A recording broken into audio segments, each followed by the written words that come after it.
Good evening and welcome to the evening news. I am Mulubumi Ajiboye Agbola. The Independent National Electoral Commission has shed more light on why some states are recording low turnout for the collection of the permanent voter cards since the commencement of the exercise.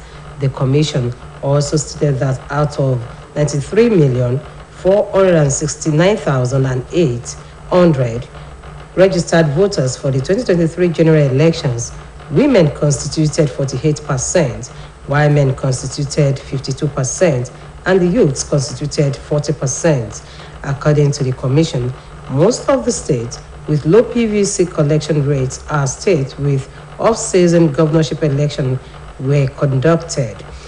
INEC National Commissioner and Chairman of Outreach and Partnership Committee, Professor Kunle Ajayi, said this in an interview with new journalists during the Commission's dialogue with Nigerian women groups and candidates organized by the International Foundation for Electoral Support with the theme 2023 General Election Women's Participation in PVC Collection and Election Day Processes.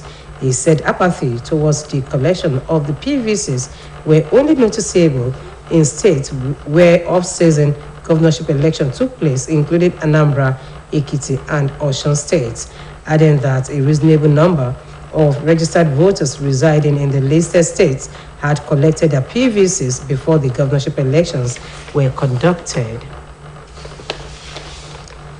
The appointment of the Inspector General of Police has been extended. The Police Affairs Minister Mohammed Dingyagi confirmed the development in Abuja, saying under the civil service rule, a public servant retires either on attainment of 60 years or after 35 years in service. The minister's clarification put paid to speculations on whether the IG will quit midway into the elections. The polls are scheduled for February 25 for Presidential and National Assembly and March 11 for Governorship and State Assembly. It will be recalled that there had been concerns over the expected retirement of IG Usman Baba Kali, 3 DIGs, many Assistant Inspector Generals of Police, Commissioners of Police, and 290 other senior officers in the first quarter of this year. In another development, the Inspector General of Police, Usman Alkali Baba, says the police are working to meet the 5% employment reservation for persons with disabilities in accordance with the provisions of the National Disability Law. IGP Alkali Baba said this in Abuja at the ongoing 3-day Disability Stakeholders Forum organized by the Center for Citizens with Disabilities. He was represented by the Deputy Commissioner of Police Administration, Aina Adeshola, said the present administration of the police was disability friendly and working to enhance police relations with the community in Nigeria.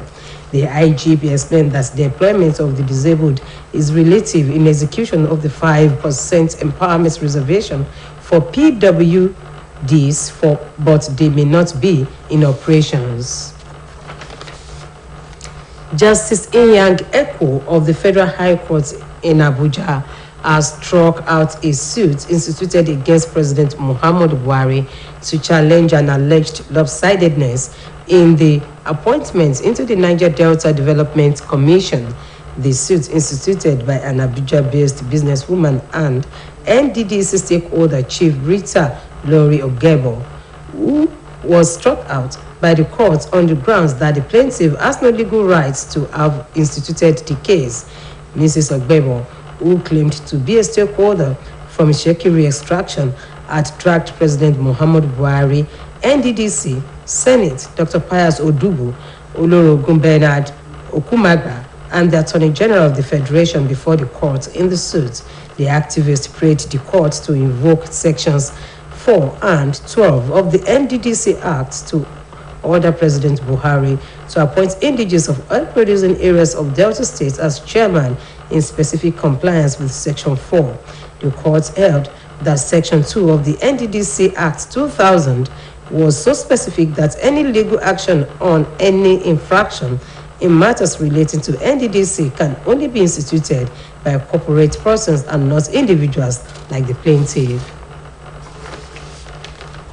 more than 3 months after scarcity of premium motor spirit, otherwise known as petrol, emerged in many parts of the country, attributable to alleged increase in ex-depot price. Debt and logistics challenges, the situation appears to be getting worse, with many Nigerians buying the products at a premium at the black market or waiting endlessly in prolonged queues for the products at the regulated price, with the commodity selling as high as 270 naira at the pump in many retail stations owned by independent marketers. Consumers have questioned the rationale and loud silence of the sole importer, the Nigerian National Petroleum Company Limited. Motorists say they cannot stand the long hours spent on the queues and have to resort to the black markets, with an impact on transportation costs. While there have been promises as regards the situation, Nigerians who need to power their homes and businesses using generators, as well as many motorists, say they are yet to see an improvement in the supply of the product across the country. The Minister of Finance, Budget and National Planning, Zainab Ahmed, on the sidelines of the World Economic Forum in Davos, Switzerland, stated that the federal government at some point had to borrow funds to buy petrol.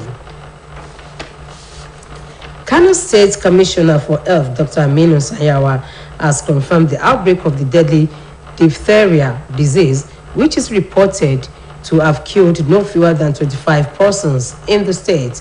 Dr. Sayawa described the symptoms of the killer disease to include sore throat, cough, drooling of saliva, change of voice, neck swelling, abnormal breathing, fever or mouth odor, among others.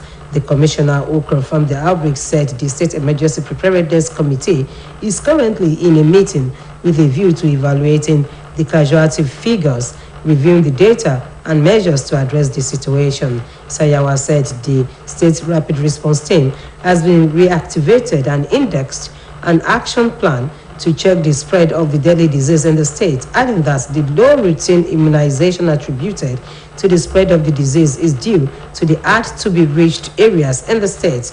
Sayawa said apart from the Murtala Mohammed Specialist Hospital designated as an isolation center, other isolation centers will be created to check the spread of the disease. Christians have been admonished to live a godly life that is worthy of emulation.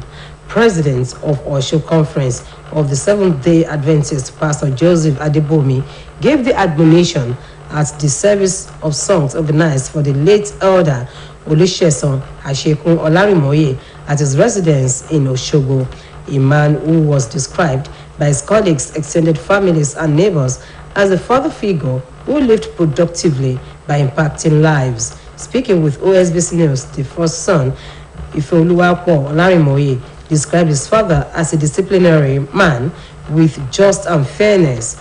Earlier, there were beautiful renditions from Adventist Youth Ministry, Adventist Women and Men organizations. The service of song climaxed with prayers for the children and other family members of the deceased. While on the sports scene, 7-time African champions Flying Eagles of Nigeria will take on their Zambia counterparts in 2 friendly games in the Nigerian capital city, Abuja, as part of preparations for this year's African Under-20 Cup of Nations. The tour has been consummated following a request from the Nigeria Football Federation, which was accepted by the Football Association of Zambia. The proposal for the tour includes fast flying the junior Chipolopolo to Nigeria, while the NFF will bear the cost of accommodation, feeding and other logistics for the Zambia delegation. The 2 matches will hold on January 27 to 30. In Egypt, Zambia will be up against Tunisia, Benin Republic, and the Gambia in Group C, while Uganda, Central African Republic, South Sudan, and Congo battle things out in Group B. All 4 semi-finalists in Egypt will qualify to represent Africa at the 23rd FIFA Under-20 World Cup final, slated for Indonesia from May 20 to June 11 this year. And moving on to the foreign scene, New Zealand Prime Minister Jacinda Ardern, a global figurehead of progressive politics, has announced that she would resign from office in a matter of weeks The 42-year-old, who steered the country through natural disasters, the COVID-19 pandemic, and its worst-ever terror attack, said at a meeting of members of her Labour Party that she no longer had enough in the tank. Herden said she would step down not later than February 7, less than 3 years after winning a landslide election to secure her second term in office. Since the 2020 peak of Jacinda Mania, Ardern's government has struggled its popularity hampered by soaring inflation, a looming recession, and a resurgent conservative opposition. New Zealand will choose its next prime minister in a general election to be held on October 14 this year. And that ends the evening news on OSBC TV. Do join us at 7 for the major reports. Good evening. Voting in an election is